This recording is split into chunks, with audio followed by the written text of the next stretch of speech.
serie que se llama Soteriología, Doctrina de la Salvación. Hoy ya es la conferencia número 11 y el título de esta conferencia es La Reconciliación.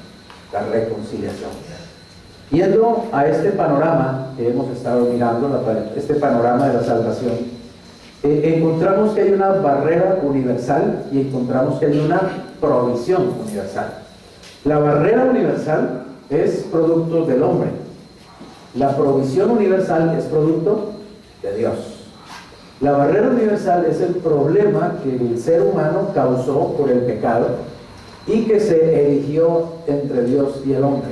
Y la provisión universal es la solución que Dios le ha dado a ese problema al enviar a su Hijo Jesucristo para que Él quitara de en medio esa barrera que el hombre había levantado. Y esa barrera universal tiene varios aspectos, y uno de ellos es que el carácter santo de Dios fue ofendido por el pecado. Los seres humanos adquirimos una deuda del pecado al ofender el carácter santo de Dios. Pero la obra de Jesucristo, a través de la propiciación, lo que hizo fue precisamente satisfacer ese carácter santo de Dios ofendido por el hombre. Es decir, Jesucristo hizo algo para quitar esa ofensa. Eso es la propiciación. Y además pagó nuestra deuda de pecado. Así que la propiciación lo que hace es quitar de en medio y quitar de sobre nosotros la ira de Dios. Y, digamos, satisfacer esa justicia de Dios que nosotros nunca podemos satisfacer. Así que la barrera universal tiene otro aspecto, y es la naturaleza pecaminosa y la esclavitud satánica. Ahí es donde viene la palabra redención.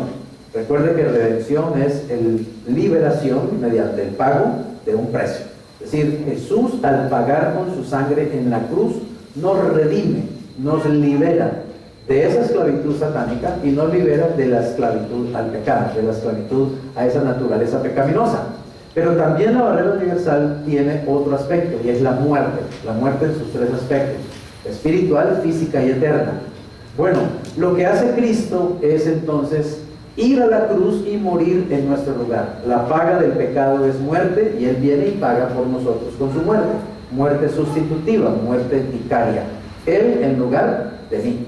Así que al morir Cristo en la cruz, Él quita también ese aspecto de la barrera, remueve, digamos, la muerte y sus consecuencias, la eterna, la física y la espiritual.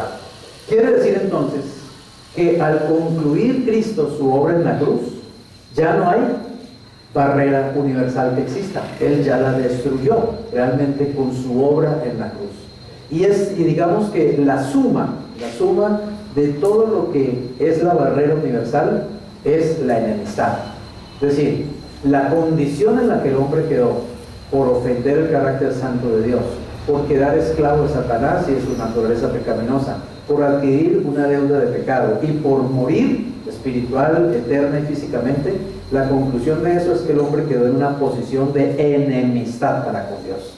Pero Cristo, al propiciar a Dios por medio de su sacrificio y a nosotros, al redimirnos por medio de su sangre y al pagar, digamos, al quitar del medio la muerte a través de su muerte sustitutiva, todo lo que consigue es la reconciliación. Es decir, la suma de toda la obra de Cristo es la reconciliación. Amén. Así que hoy vamos a ver precisamente ese aspecto, la reconciliación en la obra de Jesús. Está la propiciación, está la redención, está la muerte sustitutiva y como resultado la reconciliación. ¿Qué es reconciliación? Cuando usted oye reconciliación, ¿usted en qué piensa? ¿Qué viene a su mente?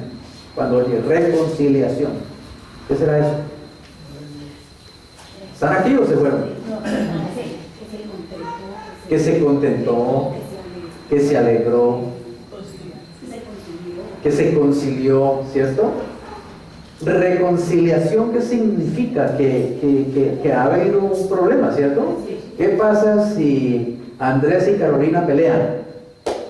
Pelean, son novios y pelean, y ay, Andrés no la quiere llamar más, y Carolina anda haciendo pucheros y no sé qué más, ¿cierto? Entonces la mamá dice, no, que terminen mejor, ¿cierto?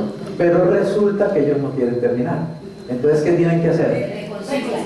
reconciliarse, ¿cierto? Reconciliarse. Noten que es conciliar, pero nuevamente, reconciliar. Y conciliar es ponernos de acuerdo. O sea, mira, vamos a dejar de pelear, vamos a dejar de alegar, vamos a dejar de insultar, ¿no es cierto? En otras palabras, vamos a dejar de la enemistad. Volvamos a ser los amigos que siempre hemos sido, o los novios que siempre hemos sido, o los esposos amorosos que hemos sido, o la relación entre padres e hijos, etc. La reconciliación es una palabra que se usa mucho, sobre todo en el Nuevo Testamento, y es algo que a Dios le encanta, la reconciliación. Dios ama realmente la reconciliación. Pero hay un detalle que tenemos que entender en este aspecto, y es que en este caso, digamos, de entre Dios y el hombre, la pregunta es, ¿realmente quién falló? ¿Dios o el hombre? El hombre, ¿cierto? Así que el problema vino ¿de dónde? Del hombre, no vino de Dios. Por lo tanto, noten una cosa, el que tiene que reconciliarse, el que tiene que agachar la cabeza, ¿cierto? El que tiene que reconocer que la embarró, el que tiene que buscar volver en amistad con Dios, es el hombre. Dios no tiene que reconciliarse, ¿por qué? Porque Dios nunca falló, realmente, Dios no fue el que falló. Sin embargo, lo extraordinario del mensaje de la Biblia y del amor de Dios y del carácter y la actitud de Dios es que Él es el que toma la iniciativa. Por ejemplo, si a usted una persona la ofende, ¿cierto? La ofende, a usted queda muy herido, muy dolido, muy ofendido, ¿usted qué espera de esa persona? Que le pide disculpas, ¿cierto? Difícilmente usted va a buscarla, ¿sí o no? ¿Por qué? Porque usted dice, no, es que yo no fui el que armé el problema, ¿sí o no? Yo no fui el que la ofendí, yo no fui el que la insulté, fue ella a mí. Pues que venga ella y me pida perdón, como dice la Biblia, ¿cierto? Que reconozca que la embarró y venga y me pide perdón. Si me pide perdón, yo la perdono en el nombre del Señor, ¿cierto? O puedo decir también, ¿no? Como mucha gente, pues yo no la perdono, que la perdone Dios. ¿Cierto? Así hay gente que habla, ¿no? Pero un cristiano, ¿qué actitud tendría? Pues perdonar, ¿cierto? Si la otra persona viene arrepentida, ¿cuántas veces dijo Cristo, si el otro se arrepiente y viene a pedir perdón? Hasta 70 veces 7, o sea, siempre, simplemente. Pero noten lo extraordinario de la reconciliación en la Biblia, es que el hombre fue el que ofendió a Dios, el hombre fue el que se separó de Dios, el hombre fue el que le dio la espalda a Dios, el hombre fue el que se alejó de Dios, y sin embargo es Dios el que va y lo busca y lo reconcilia con Él. ¿Cómo le parece? O sea que la verdad es que el Dios que tenemos es un Dios único. Solamente Él hace algo así. Solamente Él deja el cielo y viene a la tierra, ¿cierto? Morir en una cruz para reconciliarnos con Él. ¿Por qué Cristo tenía que morir en una cruz? ¿Acaso Él pecó? ¿Acaso Él la embarró?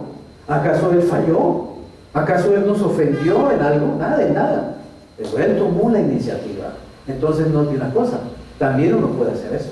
Ah, no, que el otro me insultó, que el otro me ofendió, que el otro me faltó, entonces yo acá bien digno, ya vendrá con el rabo entre las piernas. Yo le daré que venga bien humillado a pedirme perdón. No, uno también puede hacer otra cosa, humillarse, como dice el Señor, y aprender de Jesucristo. Ir y buscar a la persona y decirle, mira, ¿sabes una cosa? Yo no quiero estar enemistado contigo, yo no quiero que estemos peleando, yo no quiero tener en mi corazón nada contra ti. Sencillamente yo vengo a decirte que a mí me interesa tu amistad, que no ha pasado nada. ¿Qué tal? Ah, no, pero es que el ego de uno es mal, ¿no es cierto? No, el eguito de uno no va a hacer eso. No, pero ¿por qué tengo que ser yo que lo busque? ¿Por qué tengo que ser? ¿Y no Dios hizo eso contigo? ¿No lo hizo Cristo contigo? ¿No vino Él y te buscó? ¿No vino Él y te amó? ¿No vino Él y te perdonó? ¿No vino Él y se puso en tu lugar y pagó la deuda? Entonces, ¿quién eres tú para tomar esa actitud soberbia? Pero eso es algo que puede realmente revolucionar el mundo. Lo normal es hacer lo que todo el mundo hace, ¿está claro? Y hacer lo que todo el mundo hace no hace diferentes. ¿Qué diferente es que los cristianos hagamos lo que todo el mundo hace? Precisamente también escuché otra conversación, precisamente también fuera del Banco de Occidente. Eso fue el viernes. Llegué temprano, antes de las 9 de la mañana, y el banco lo abren a las 9, yo creía que lo abrían a las 8, yo llegué a las 8:30, y el banco estaba cerrado, solo había una señora, digamos ya haciendo la cola, ¿cierto? Y la señora estaba hablando por celular.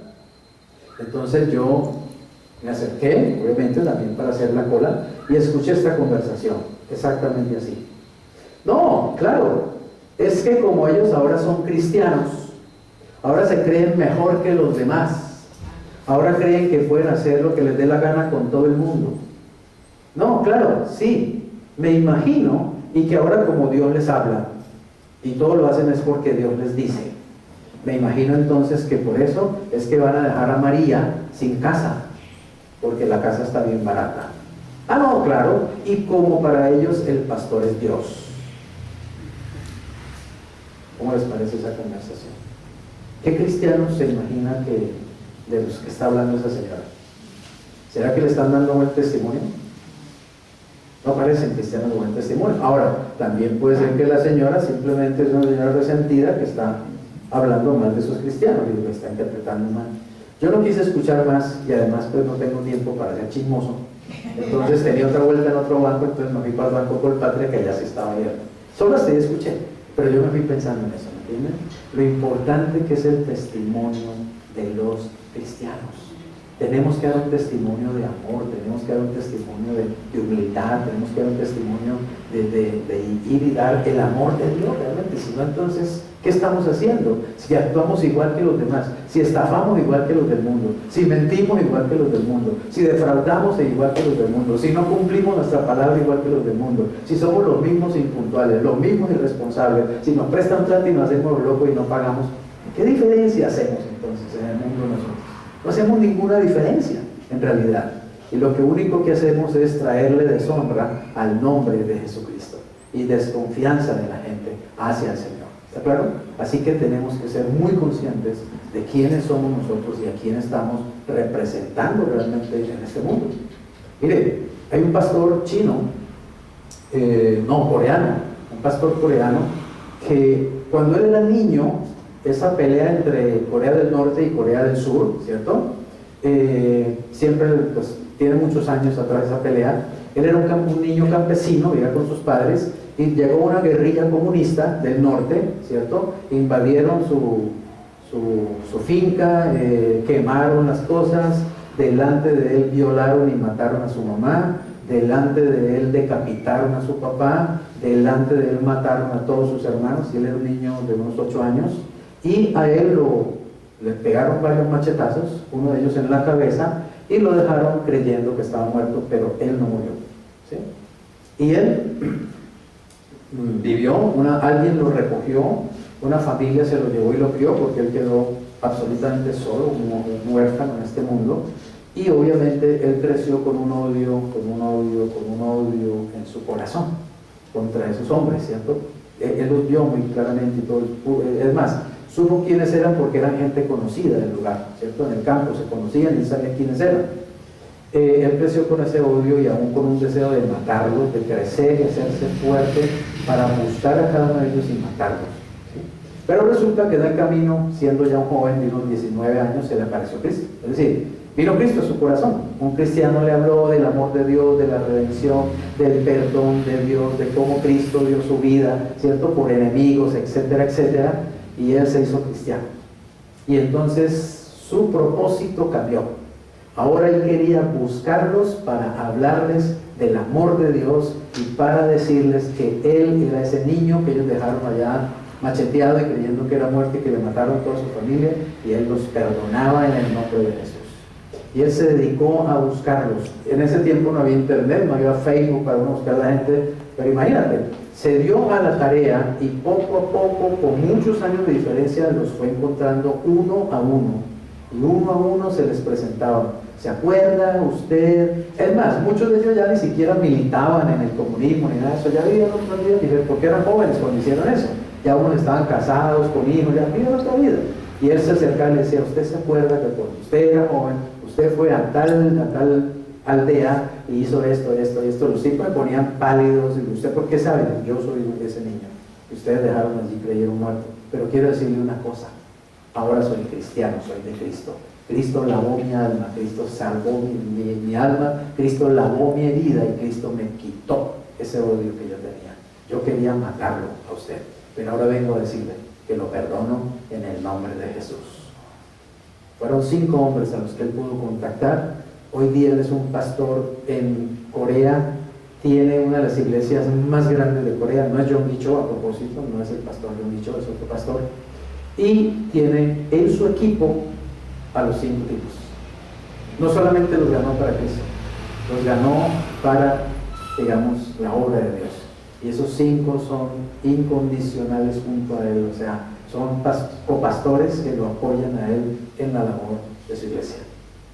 Y hacen células como nadie en Corea del Sur. Así que eso es cambiar la historia, ¿entienden? Eso es gente que se atreve a hacer lo que la Biblia dice que hay que hacer.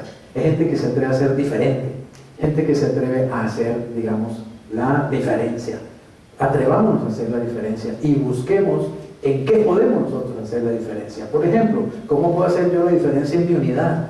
¿Cómo puedo hacer yo la diferencia en mi barrio? ¿Cómo puedo hacer yo la diferencia en mi universidad? ¿Cómo puedo yo hacer la diferencia en mi colegio?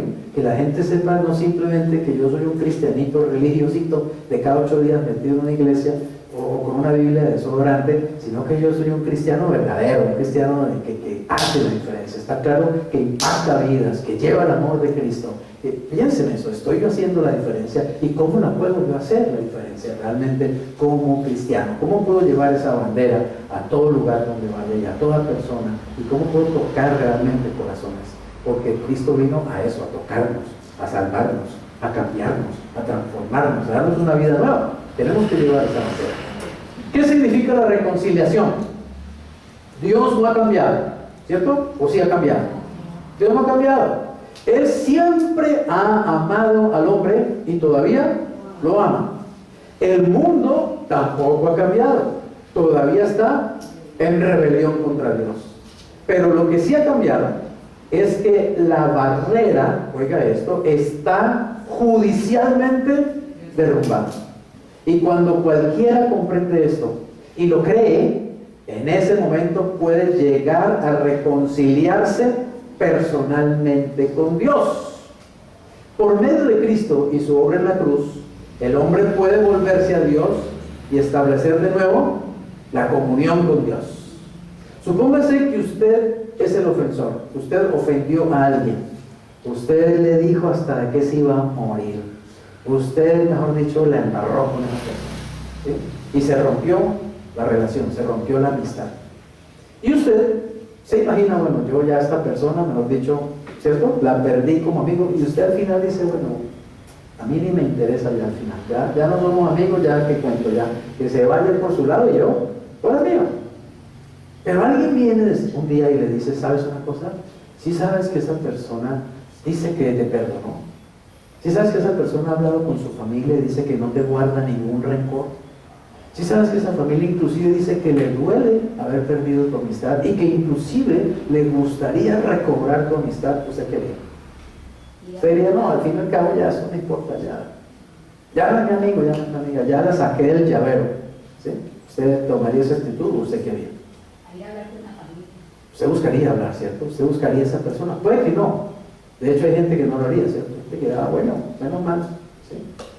Menos mal que pues me perdonó y que no me murió por la ofensa que le hice, pero yo ya me quedo así, porque ¿qué sería también el eguito, ¿cierto? El orgullito, ¿no? Pues uno ir allá como a decirle otra vez qué tal y pascual, ¿no? O también puede ser simplemente, ¿cierto? Que yo no la buscaría porque yo creería que esa persona está muy enojada conmigo y no me acercaría. Pues yo seguro que me voy a acercar y me va a contestar con 4 piedras en la mano. Entonces, para no exponerme a eso, yo mejor ni me acerco.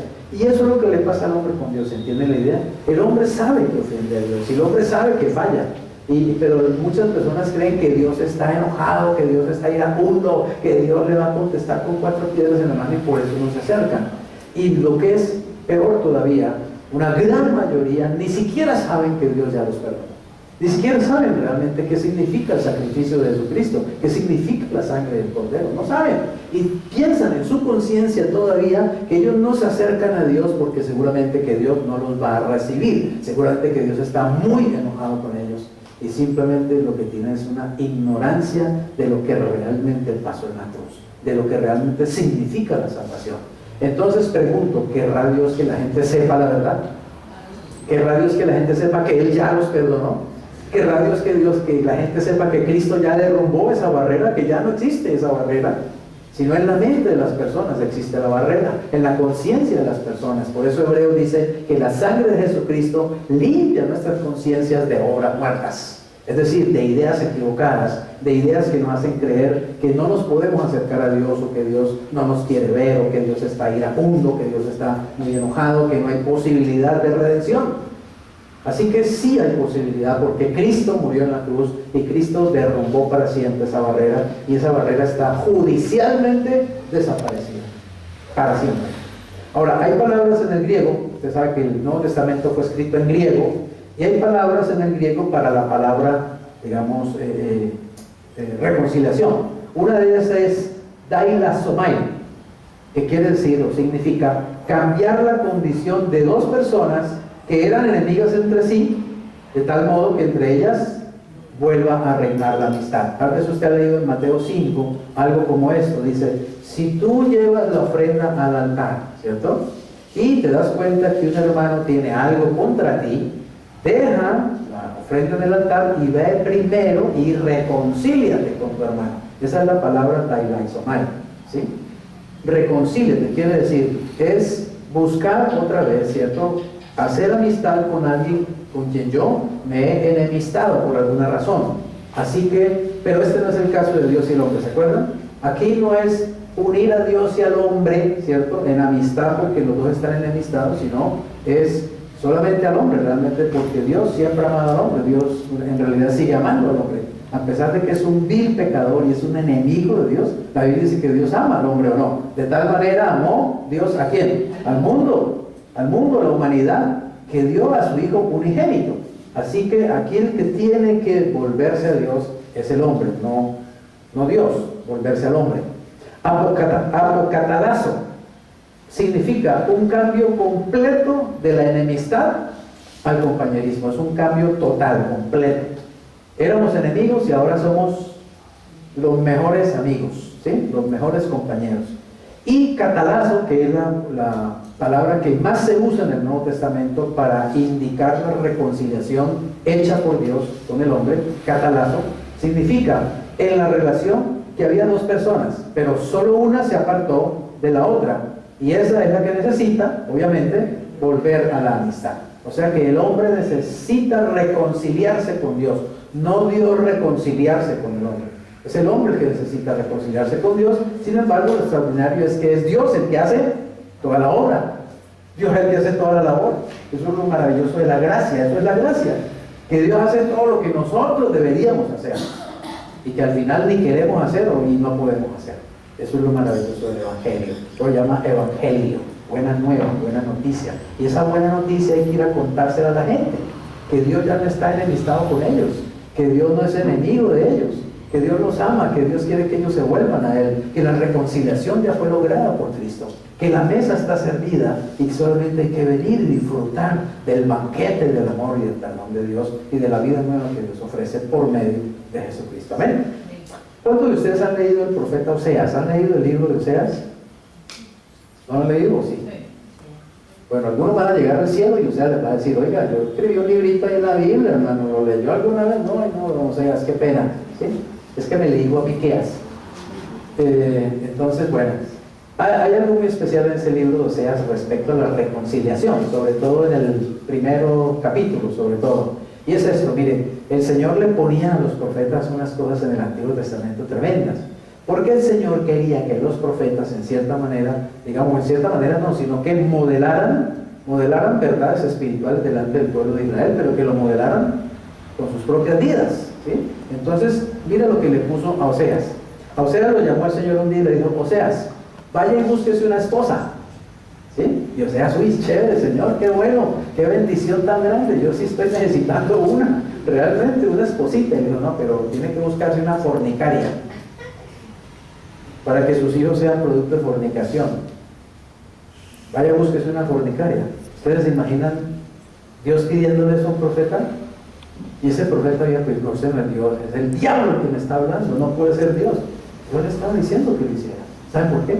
Porque Dios quería, a través de la vida de Oseas y del casamiento de Oseas con una fornicaria, con una mujer, digamos, infiel, mostrar que eso era lo que Israel le estaba haciendo a él. Está claro que Israel estaba siendo infiel, que él era un esposo bueno, un esposo amoroso, un esposo fiel, pero Israel le pagaba con las patas, mejor dicho, con infidelidad, con idolatría, que es lo que más le duele a Dios. La idolatría es algo que a Dios aborrece realmente. Israel a menudo se volvía a la adoración a ídolos, y Dios decía: yo he sido un esposo, digamos, bueno para Israel, yo los he amado, yo los he perdonado, yo, digamos, les he dado todo, y sin embargo me vuelven la espalda y van y se acuestan y fornican en el sentido espiritual con dioses ajenos, con dioses paganos. O sea, ¿cómo me pagan de esa manera? Y eso Dios lo puso a que Oseas lo viviera en su propia experiencia para poder ilustrar esa verdad. Entonces Oseas fue y se buscó una mujer fornicaria de nombre Gomer. Gomer era el nombre de ella, y con ella tuvo hijos, tuvo 3 hijos inicialmente, y a cada uno de sus hijos el Señor le dijo: póngale este nombre, póngale este nombre, póngale este nombre, y cada uno de esos nombres tenía un significado de la relación de Dios con el pueblo de Israel. Pero ¿qué pasó con Gomer? Que era una mujer, ¿cierto?, enseñada a la vida alegre, ¿sí?, a no ser fiel. Entonces parece que Gomer, después de algunos años allí con este esposo tan bueno, que lavaba los platos, que le ayudaba, que la quería, que le llevaba detalles, que la llevaba rosas, que le decía: mi amor, mi linda, mi hermosa, mi princesa, mi reina maravillosa, y toda esa cosa, como que se cansó de ese tontarrón, ¿sí? Entonces volvió a las andanzas y se prostituyó. Y Dios le dijo a Oseas: vaya y búsquela, y vuelve y tráigala, ¿sí? Y Oseas, como ordena mi capitán, ¿sí? Entonces fue a buscarla, y resulta que ya a ella la habían tomado como esclava, y la encontró en el mercado de esclavos, desnuda, porque así las ponían, así las vendían, como carne de ganado, ¿cierto? Como ganado, desnuda, golpeada, vejada, humillada, y estaban pidiendo, digamos: ¿cuánto da por este pedazo de carne que no vale nada, esta inmunda, prostituta, adúltera? Esta es una mujer infiel, esta no vale nada, eso ha sido pasado por todas las manos y toda la cosa.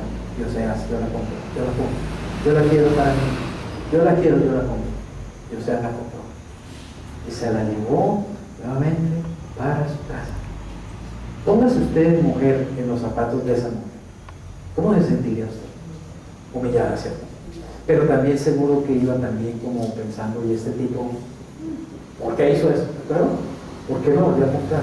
Seguro que me va a agarrar allá a escobazos y a patadas, y me va a poner allá de esclava, mejor dicho, me va a tener lavando ropa y lavando y cocinando todo el día, y me va a estar todo el día sacando en la cara, ¿cierto?, que soy una vagabunda, que no merezco nada, que como le pagué. Pero ¿saben qué se hace? Nada. No le reprochó nada. Se la llevó, y ¿saben qué hizo? La amó. Amor y amor y amor y amor.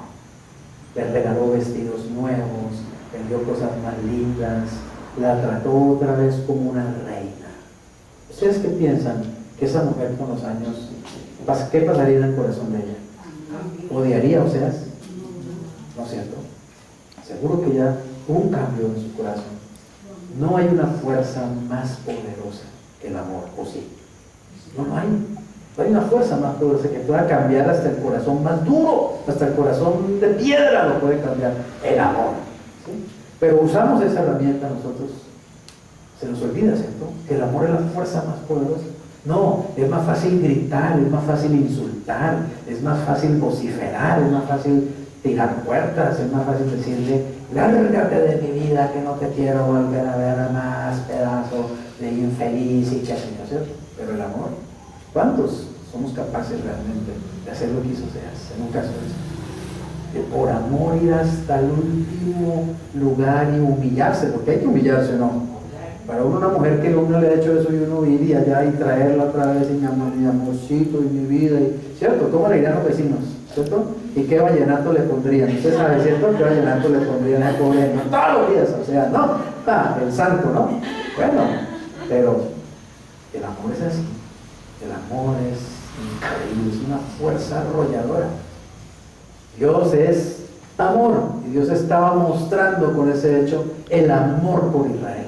Que Israel continuamente, ¿cierto? Continuamente se volvía a los ídolos. Y Dios los traía y los limpiaba y los bendecía y los prosperaba y volvía a Israel otra vez a adorar ídolos paganos. Y no somos nosotros así también a menudo. Volvemos y le fallamos al Señor. Volvemos y tomamos y nos abrazamos allá con el pecado. Sabemos lo malo y lo hacemos. ¿Sí? Y después, Señor, perdónenme, ¿cierto? Pero lo hacemos, nuestra carne, seguimos nuestra carne. Dejamos que sea nuestra carne la que nos gobierne. Y no dejamos que sea el Señor el que controle realmente nuestras vidas por el Espíritu Santo. Y Él sigue amándonos, sigue amándonos, sigue amándonos, sigue amándonos. Esa es una historia muy hermosa de reconciliación. Esa mujer tuvo que terminar enamorada realmente de Oseas, rendida de amor, ¿saben? Ella se volvió una esclava de Oseas, pero una esclava de amor. ¿Saben cómo se llamaba Pablo a sí mismo a menudo, cierto? ¿Cómo decía él? Soy esclavo de Jesucristo. ¿Pero era un esclavo qué? ¿Obligado? Era un esclavo porque Jesucristo es un capataz horrible que lo somete a uno a machetazos y a golpes. No. Jesús nos conquista con su amor de tal manera que uno termina realmente siendo un esclavo de Él, pero por amor. Esa es la fuerza y el poder del amor. Amén. Él nos vuelve sus siervos, nos vuelve sus servidores, pero por amor realmente. Tenemos que lograr, por ejemplo, en la casa, que nuestros hijos sirvan en la casa. Muchas madres, muchos padres luchan, ¿cierto? No, es que esos muchachos no hacen nada, no lavan un plato, no lavan una media, no lavan un calzoncillo, son unos inútiles, ¿sí? Con ese método jamás lo van a hacer. Dales amor, dales ejemplo, dales principios, dales valores, sobre todo ejemplo, ellos terminarán haciéndolo, porque te aman, te buscarán servirte también, y les alegrará tener una oportunidad de servirte, amén, porque te están devolviendo el amor que tú sembraste en ellos. El amor es la fuerza más poderosa que existe y es lo que está escaseando en el mundo y en las familias en el tiempo de hoy. Y por eso hay tanta familia disfuncional, por eso hay tanto joven suicidándose, por eso hay tanto joven descarriado, por eso hay tanto joven desorientado, solitario, etc. Porque no estamos sembrando ese amor realmente. No sabemos usar el amor, no sabemos manifestar el amor. Veamos la reconciliación en el Nuevo Testamento en varios versículos. Esos versículos hablan por sí solos. Creo que no voy a tener que dar muchas explicaciones. Ustedes lo van a entender muy claramente. Por ejemplo, Romanos 5, 10 al 11 dice: porque si siendo enemigos, fuimos ¿qué? Reconciliados con Dios. ¿Por medio de qué? Por la muerte de su Hijo. Mucho más estando como reconciliados. Pregunta, ¿estamos reconciliados o no? ¿Ya es un hecho? Ya es un hecho, ya estamos reconciliados. Es decir, ya no tenemos que hacer nada al respecto. ¿Entendemos eso? Porque ya Dios hizo lo que había que hacer. Entonces, si Dios ya lo hizo, pues yo no tengo que hacerlo. Él lo hizo por mí. Yo ya estoy reconciliado con Dios. Amén. Ya estoy reconciliado. Sin embargo, un cristiano que realmente no se apropia por fe de la verdad puede tener una conciencia de culpabilidad o no, y pensar que todavía tiene que hacer algunas cosas para que Dios lo ame, para que Dios lo perdone, para que Dios lo acepte, para que Dios lo reconcilie. Y esos cristianos son los que precisamente no entienden la palabra de Dios, no han entendido la obra de Cristo, no han creído a la palabra del Señor realmente, y viven llenos de culpas, y viven llenos de legalismos, y imponiéndose normas, imponiéndose autocastigos y toda esa cantidad de cosas, porque no han entendido que ya están reconciliados. Si yo ya estoy reconciliado, no tengo que hacer nada, simplemente disfrutar de las reconciliaciones por fe, ¿me hago entender? Y vivir una vida de abundancia, vivir una vida de libertad, vivir una vida de gozo, liberarme de esa culpabilidad, liberarme de ese temor, como la mujer de Oseas. Ella al final dejó la culpabilidad, al final dejó de sentirse miserable, indigna, y empezó a disfrutar realmente de ese esposo y de ese amor. Seremos salvos mucho más estando reconciliados, seremos salvos por su vida. Oiga bien, si su muerte nos reconcilió, ¿no será que su vida nos salva? Obviamente. Entonces, no solamente estamos reconciliados, también estamos ¿qué? Salvados. Por eso es que los cristianos podemos vivir seguros de nuestra salvación, porque la muerte de Cristo es la que logró eso. Y no solo eso, sino que también nos gloriamos, quiere decir, nos gozamos, nos alegramos en Dios por el Señor nuestro Jesucristo, por quien hemos recibido ahora ¿qué? La reconciliación. Así que diga al que está a su lado, ya estás reconciliado con Dios. Ya estás reconciliado con Dios. No tienes que hacer penitencias, no tienes que irte de rodillas al monumento de no sé dónde o al santuario de no sé qué para pagar no sé qué cosa. Ya está pagado, lo que había que pagar ya lo pagó Cristo. Y la reconciliación es un hecho. Estoy reconciliado con Dios. ¿Qué tengo que hacer? Creerlo, apropiármelo y disfrutar de esa reconciliación, disfrutar de los beneficios. Esta reconciliación, ¿qué quiere decir? Que cambió nuestra relación de enemigos a amigos de Dios. Y no solamente amigos, ¿cierto? Somos más que eso, ¿o no? ¿Qué somos? Hijos. No somos ni siquiera amigos, somos hijos de Dios. Ahora, ¿quién obró la reconciliación? ¿Quién fue? Dios. Fue Dios mismo, Él fue el que lo hizo. ¿Será que quedó bien hecho o habrá que añadirle algo? ¿Sí? ¿Será que habrá que ayudarle un poquito a Dios? Porque Él no pudo hacerlo muy bien. No, está hecho, perfecto, está consumado. Y simplemente recibimos la reconciliación que Dios ha provisto, ¿está claro? Oiga bien, no somos nosotros los que hemos hecho algo para reconciliarnos con Dios. Es Dios el que hizo lo que había que hacer para reconciliarnos con Él. La obra es de Dios, no es del hombre, es de Dios. Nosotros lo que hacemos es recibirla, creerla, disfrutarla por la fe y gracias a nuestro amado Señor Jesucristo. Y todo esto proviene de Dios, dice 2 Corintios 5, 18 al 19. Oigan esto, ¿todo esto proviene de quién? De Dios. ¿Quién hizo qué? Nos reconcilió consigo mismo por Cristo. ¿Y nos dio qué cosa? El ministerio de la reconciliación. Que Dios estaba en quién? En Cristo, reconciliando consigo ¿a quién? Al mundo. ¿Y cómo logró eso? No tomándoles en cuenta a los hombres sus pecados. ¿Y qué hizo? Nos encargó a nosotros, ¿qué palabra? La palabra de la reconciliación. ¿De qué es que tenemos que hablarle a la gente? De la reconciliación. No es de que el mundo se va a acabar, que el anticristo va a acabar con todo. No es de que Satanás está en todas partes y Satanás y Satanás y Satanás y Satanás. Vamos a hablarles de la reconciliación, de que Dios ya lo reconcilió con Él, de que se pueden acercar tranquilamente a Dios, de que se pueden acercar confiadamente a Dios, de que pueden venir y recibir el amor de Dios y disfrutar de la salvación. Pero ¿será que estamos hablando de lo que hay que hablar?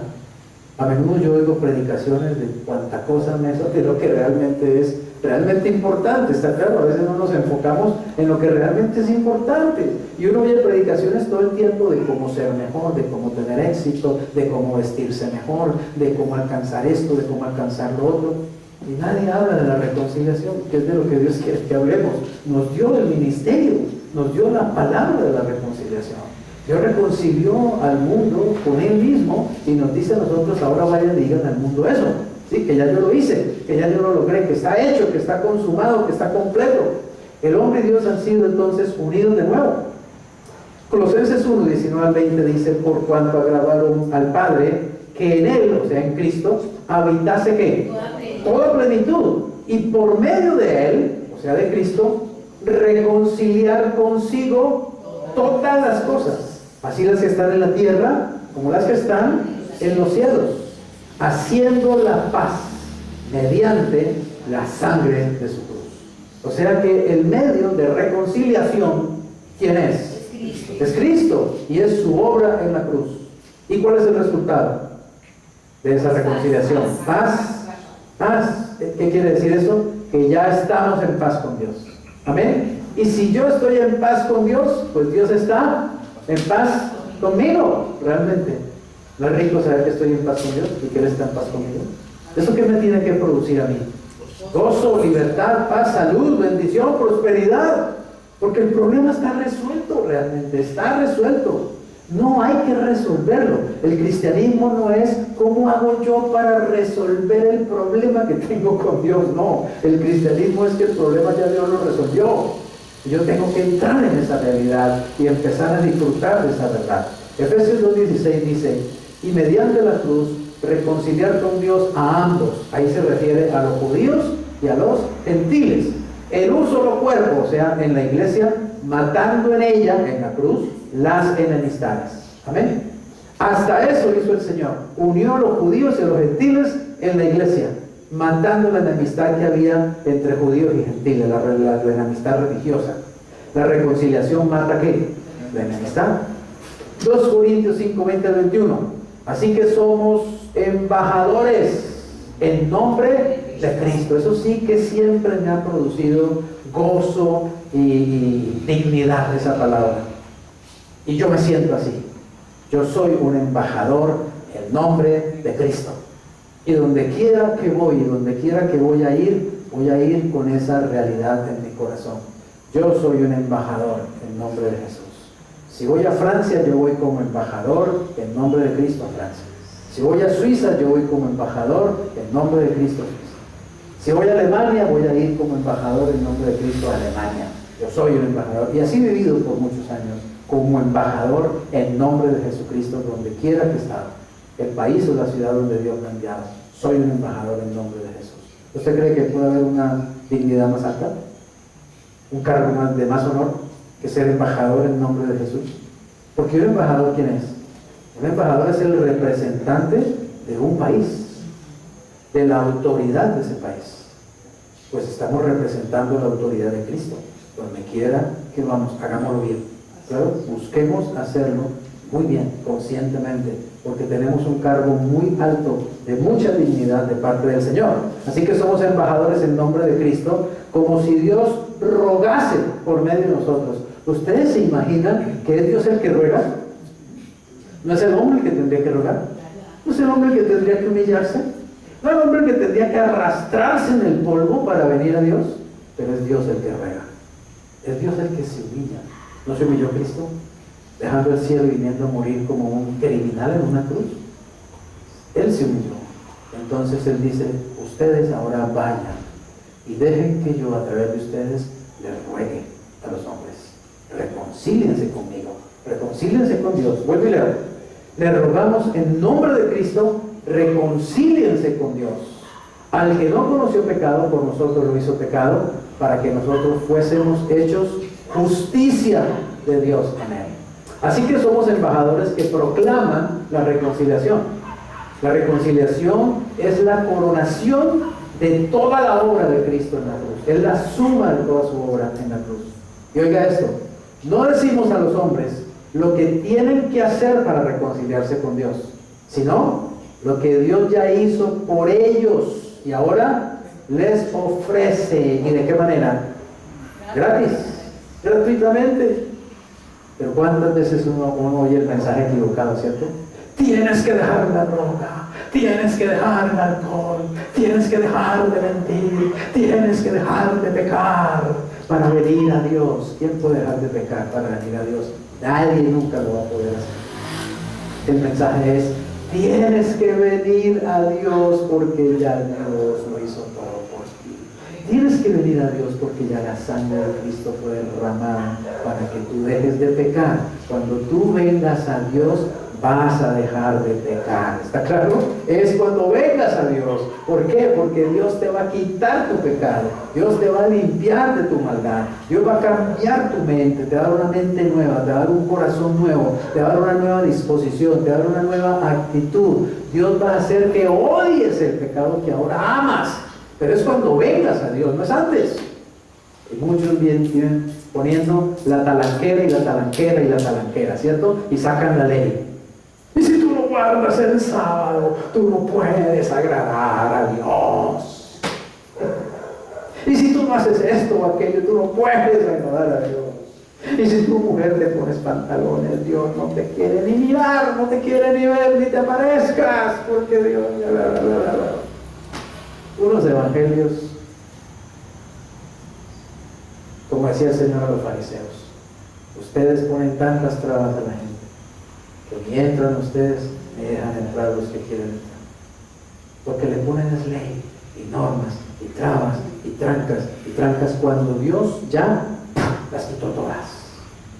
¿Usted cree que a Dios no le duele eso? Él quitó todas las trabas y los religiosos poniendo, inventándose mil trabas y las religiones inventándose mil obstáculos para acercarse a Dios cuando el camino está abierto. ¿Sabe qué es lo que conquista y trae a las personas a Cristo? El amor.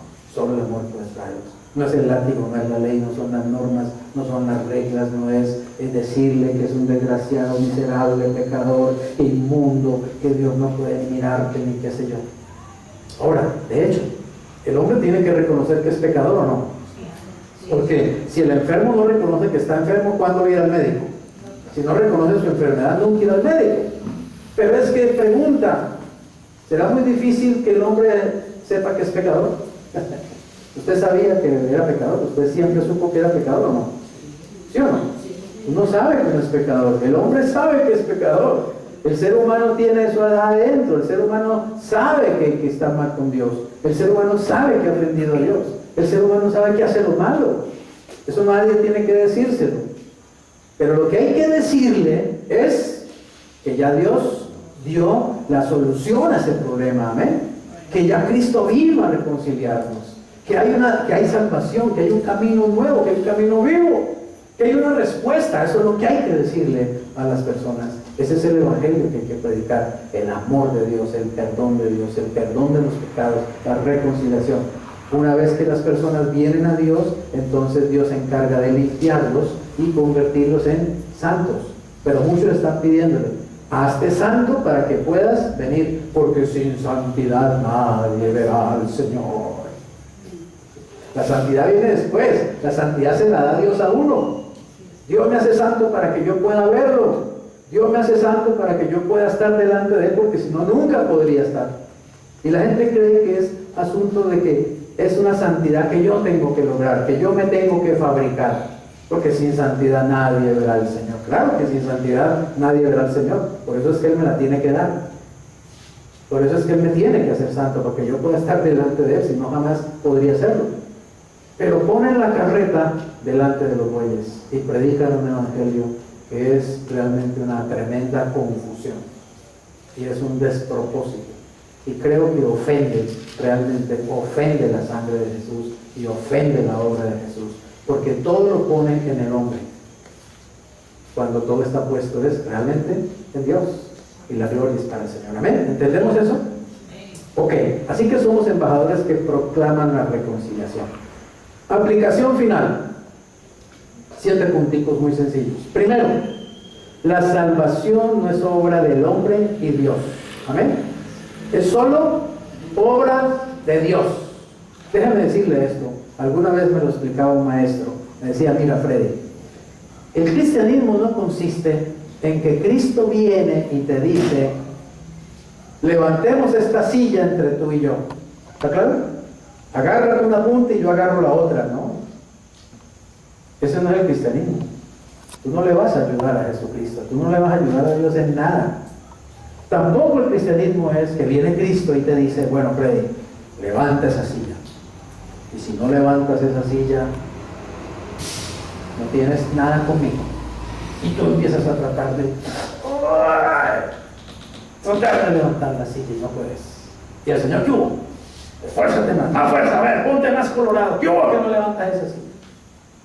O déjame, yo te ayudo a levantar la silla. No. El cristianismo es que Jesús viene y Él levanta la silla. Amén. Por ti. Porque tú eres un inútil, tú no puedes hacerlo. ¿Entiendes eso? Pero es que es muy humillante que le digan a uno que uno es un inútil, ¿o no? Es muy humillante que a uno le digan que uno no tiene nada que ofrecer.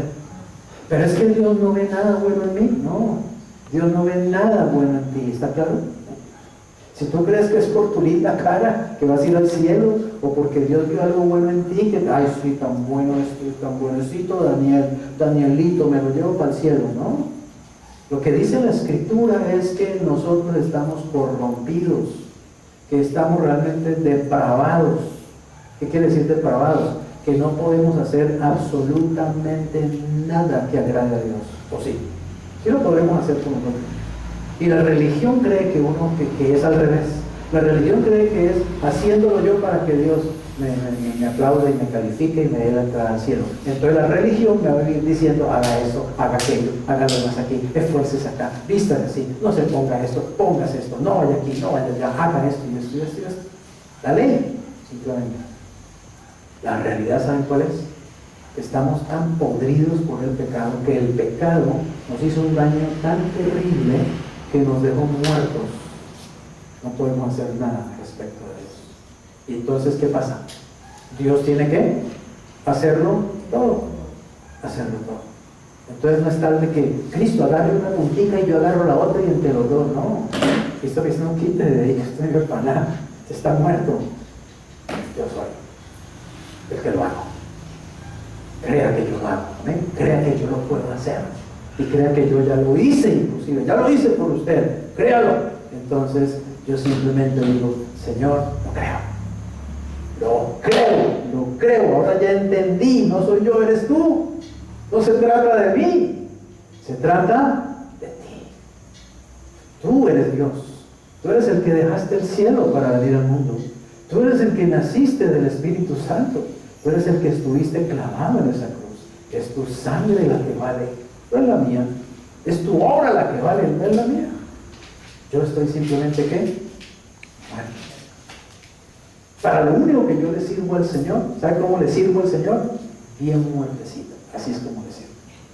Muertecito te ves más bonito, simplemente. Cuando yo trato de ayudarle a Dios, la empiezo a embarrar.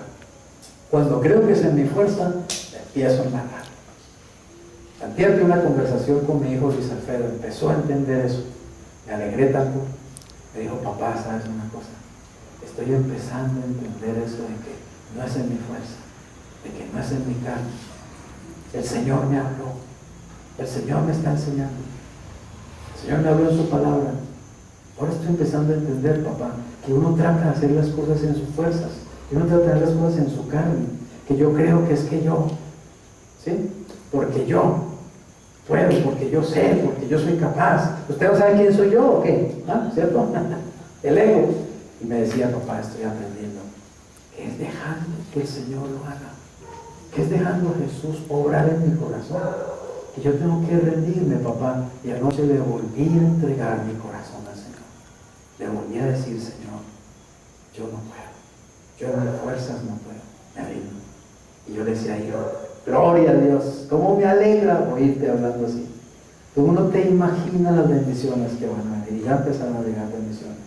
Al otro día me estaba escribiendo por WhatsApp, papá, esto y esto y esto y esto y esto y esto y esto. Bendiciones de parte de Dios. Te rindes y el Señor comienza a hacer. Y Él comienza a hacer y comienzan las cosas a cambiar. Y comienzan los resultados. Entonces yo le contaba mi experiencia que les he contado a ustedes alguna vez, ¿cierto? Por allá en la selva del Chocó, debajo de un palo, por allá llorando, me sentía frustrado, incapaz, me sentía solo, ¿cierto? Y allá en ese árbol, allá en la selva del Chocó, me tiré a llorar y a decirle, Señor, yo no puedo más. Y el Señor me dijo, hijito, por fin empiezas a entender que no es en tu fuerza, es en la mía. ¿Y sabe qué me dijo el Señor? Palabras exactas, nunca se me van a olvidar. Hijo, eso es música a mis oídos. Esa oración es música a mis oídos. Así te quería oír orar. Señor, yo no puedo, porque yo hasta ese momento creía que yo podía. Y estaba evangelizando un colegio diario de más de 500 alumnos en el Chocó. Uno diario. Y estaba evangelizando en las cárceles, y estaba evangelizando en los parques, y estaba evangelizando en los buses, en todo lugar. Pero hubo un momento en que me sentí que mis fuerzas no daban más. Y me fui por allá, a orar en un monte, por allá, solo. Y a llorar, solamente a llorar y decirle, Señor, me rindo, no puedo más. No tengo fuerzas, siento que me voy a morir. Y el Señor me dijo, uy, qué bueno, hijito, qué bueno. Estoy esperando que te mueras, para yo poder empezar a vivir mi vida. Les servimos muertos nada más, pero no entendemos eso, ¿cierto? Pues no queremos morirnos y luchamos como gatos patas arriba para no morirnos. Cuando entendemos y morimos, empieza a vivir el Señor en nosotros y comienzan a aparecer milagros y cosas maravillosas. Bien, esta salvación, punto 2, el hombre solo tiene que hacer ¿qué? Recibirla. ¿Hay algo que diga en la Biblia que yo tengo que hacer algo para salvarme? Sinceramente, ¿ustedes han leído de verdad? ¿Han leído la Biblia? ¿Dice la Biblia que hay algo que yo tenga que hacer para salvarme? ¿Sí? ¿Que si yo no lo hago no me salvo? No. Todo lo hizo Jesús. Lo que tengo que hacer es recibir realmente esa salvación, creerlo, recibirlo. Algunos dirán, no, tiene que arrepentirse, no, tiene que bautizarse, no, tiene que ser lleno de Espíritu, no, tiene que estar en mi iglesia, que es la única verdadera. ¿Sí? Tiene que escuchar a mi pastor, que es el único ungido de la tierra. ¿No? Lo que tengo que hacer es creer en Dios y recibir la salvación que me dan como un regalo, es gratis, está completa. No hay nada que ponerle ni nada que quitarle, consumado es. Punto 3. No es necesario que una persona entienda completamente la obra de Cristo en la cruz para ser salvo. ¿Ustedes qué piensan de eso? ¿Será verdad o no? O una persona tiene que entender primero toda la doctrina de la salvación, toda la teología bíblica para poder ser salvo. Es más, puede que llegue a entenderla y no ser salvo, porque al final no la recibe. Yo le pregunto, ¿usted entiende perfectamente cómo funciona un celular? ¿Usted sabe de qué está hecho un celular realmente? ¿Usted sabe cuáles son los componentes de un celular? ¿Químicos? ¿Usted sabe qué tiene la batería dentro de la batería del celular? ¿De qué está hecha? ¿Cómo le hicieron? ¿Cierto que usted no sabe? ¿Usted conoce todo el software? ¿Y por eso usted no lo usa? ¿Porque no entiende nada? ¿O usted sí lo usa? ¿Cierto? Usted sabe cómo se habla con un WhatsApp, usted sabe cómo se envía un mensaje, usted sabe cómo se recibe una llamada, usted sabe cómo envía una llamada, y usted lo usa, pero no entiende. Igual, no hay que entender toda la obra de Cristo en la cruz para uno disfrutar de la salvación. Pero ojo, es mejor cuando uno va entendiendo o no.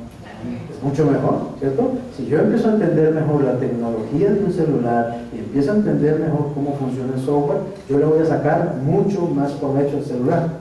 Usted será consciente, ¿cierto?, de que usted compra un celular y usted realmente no usa toda la capacidad de ese celular, ¿o sí? ¿Sí o no? Y usted hasta se encuentra otras cosas que usted, ¡ay, el celular tenía eso! ¿Cómo así? ¿Yo podía llamar? Increíble, yo no sabía. Bien, 4. La conciencia de pecado, oiga esto es muy importante, no surge antes, la conciencia de pecado. No surge antes, sino después de recibir a Cristo. O sea, la verdad, el verdadero arrepentimiento viene después, cuando uno ya conoce a Cristo. Pero hay gente que arrepiéntete, y arrepiéntete, y arrepiéntete. ¿Sí? Y todo el tiempo le están diciendo que se arrepienta. Y el pobre que está en la conferencia, todo el tiempo se está arrepintiendo, me arrepiento, y nunca disfruta de la salvación, y nunca disfruta de la reconciliación, y nunca disfruta de la redención, y nunca disfruta de la vida abundante, porque todo el tiempo se está arrepintiendo, porque le están diciendo, le están poniendo la carreta delante de los bueyes. Yo quiero decirte una cosa, el verdadero arrepentimiento lo produce Cristo en el corazón de uno, el verdadero arrepentimiento lo produce el Espíritu Santo. Él es el que le da una conciencia de pecado, el que lo convence de que uno es pecador.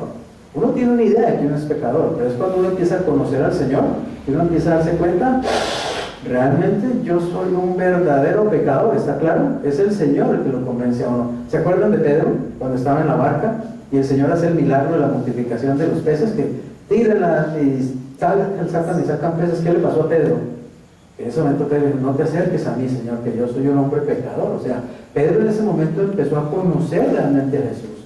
Fue cuando él empezó a conocer a Jesús. Fue cuando él empezó a darse cuenta que él no estaba allí con un hombre de carne y sangre como cualquiera, ¿cierto? Como esa canción que acabamos de cantar, ¿cierto? No es como yo. Pedro lo veía como un tipo como cualquiera. 2 brazos, 2 piernas, 2 ojos. Este es como yo, pero de pronto empezó a darse cuenta, no, este no es como yo, ¿está claro? Este hombre realmente es otra cosa, este hombre es santo, yo soy un pecador. Es cuando Cristo viene a mi vida, cuando yo nazco de nuevo, que el Espíritu Santo me mete en un proceso de irme convenciendo de mi pecado. Y es allí cuando yo empiezo a entender mi pecado, y empiezo inclusive a aborrecer mi pecado, y empiezo inclusive a aborrecerme a mí mismo, ¿sí? Y a entrar en esa condición de Pablo, miserable de mí, ¿quién me libra de este cuerpo de muerte? Gloria doy a Dios por Jesucristo, que es el que me libra. Entonces, muchos están pidiendo a la gente que primero sea salvo para luego ser salvo. Y eso es imposible. Yo necesito que me salven. Yo no me puedo salvar a mí mismo. Yo tengo que ir a que me salven. Es como que lo decía el Señor, ¿se acuerdan? Usted dice, médico, cúrate a ti mismo. Pues como decirle al enfermo, vea, usted tiene un cáncer, cúrese y luego vaya al médico. No, vaya al médico porque usted tiene un cáncer, amén. Vaya a Cristo porque usted necesita verdadero arrepentimiento y necesita salvación. 5. El hombre mismo complica el evangelio porque esto apela ¿a qué? A la naturaleza humana, al ego, y exalta la justicia del hombre a la vez que se niega la total depravación y pecaminosidad del hombre, pensando que en él, oiga esto, aún hay algo bueno a los ojos de Dios, ¿o no? Porque qué chévere sería llegar al cielo, ¿cierto? Y poder decir, ay, yo estoy en el cielo porque Dios se dio cuenta que yo era muy bueno, tenía que traerme al cielo. Dios no iba a poder vivir sin mí. El cielo sin mí, uy, no, sería horrible. Pero uno llega al cielo entendiendo y reconociendo que uno no merece estar ahí. ¿Entienden eso? Que uno merecía estar en el infierno. Eso era lo que nosotros realmente nos merecíamos por el pecado. Pero estamos en el cielo, ¿por qué? Por la gracia, por la misericordia. Entonces en el cielo, allá no hay a nadie a quien exaltarle el ego, ni a quien sobarle el ego. ¿Está claro? Ahí el único que vamos a adorar de rodillas y postrado y enamorado es a Cristo. El único que hizo realmente lo que me llevó a mí a hacer. Pero la religión, ¿cierto? La religión pone en el hombre el asunto. Entonces tú tienes que ser bueno, tú tienes que ser mejor también, tú tienes que cambiar ese genio, y tú tienes que dejar de hacer eso, y no coma chicles, que eso es malo en la iglesia del Señor, eso ofende al Señor, y vístase de tal manera, señora, ¿cómo se le ocurre ponerse ahí tal cosa y tal otra, que eso ofende la santidad de Dios? ¿Para qué? Para que entonces yo pueda decir, ¿cierto? Es que es por mí. Es que yo soy tan bueno, es que yo soy tan santo, es que yo cumplo tantas las normas del Señor y de la iglesia, ¿cierto? Que claro, ¿cómo no me va a mirar Dios a mí? Semejante persona tan buena como yo, vea, es que no hay más bueno que el pan, es que no hay persona más buena que yo, es que yo no le hago mal a nadie, ¿cierto? Es que yo nunca he matado, es que yo nunca he tomado, yo jamás me he emborrachado, es que yo soy una persona tan buena. Entonces, ¿cómo Dios no me va a salvar? Pues quiero decirte que buenecito y todo te vas al infierno si el Señor no te salva. Solo el Señor salva, amén. Y eso el Evangelio le quita un ego, ¿saben? El estar al lado de Jesús le termina uno con el ego. Porque cuando uno lo ve a Él y se ve a uno mismo, uno se da cuenta, perdónenme la expresión, la cucaracha que uno realmente es comparado con Él. Entonces, toda la gloria es para Él, es para el Señor, no es para nosotros. No a nosotros, Señor, sino a tu nombre la gloria. Bien, 6.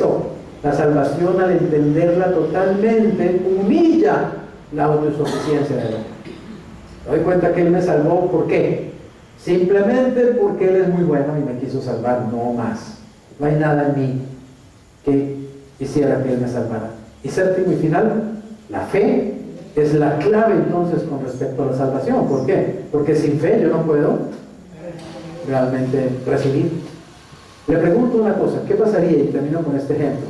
¿Qué pasaría si una persona, un multimillonario, que usted no conoce, que usted no sabe quién es, ese multimillonario fuera y abriera una cuenta a nombre suyo en un banco y metiera allí $25 millones a su nombre, pero no le dijera nada? ¿Qué pasaría? ¿Qué podría usted hacer? Nadie le dijera nada. Si usted tiene $25 millones a su nombre en un banco, en el Scotian Bank, y usted pasando trabajos y tratando de pagar el arriendo y pensando que qué hago para el mercado y todas esas cosas, ¿serviría de algo eso? No sirve. ¿Cuál es el problema ahí? Que usted no sabe. ¿Sabe una cosa? Dios hizo algo tan grande, pero tan grande, que no se alcanza a medir, y depositó a cuenta nuestra la salvación. la vida eterna. Pero ¿cuántos lo saben? ¿Cuántos lo están disfrutando? Si hasta los que sabemos, a veces ni nos gozamos con eso porque no nos hemos dado cuenta en realidad de qué fue lo que nos regalaron, qué fue lo que nos dieron. ¿Entiendes eso? Pero cuando yo sé, y lo creo, pues empiezo a usarlo. Pudiera ser que alguien viniera y me dijera, ve, vos sí sabes que un millonario puso una cuenta y yo pudiera decirle, hombre, déjate de echarme cuentos, hombre, si eso, dejo tan bueno, no dan tanto, hombre. ¿Cómo venía a decir? Yo con esta situación económica, yo burlándote de mí, hombre, que sí, que tenés una cuenta, 25 millones, y yo no lo creo, ¿qué pasa? Que tampoco voy nunca a confirmar eso, que tampoco nunca voy al banco, que tampoco nunca voy y reclamo ese dinero que está en mi nombre. Y eso es lo que pasa con los seres humanos.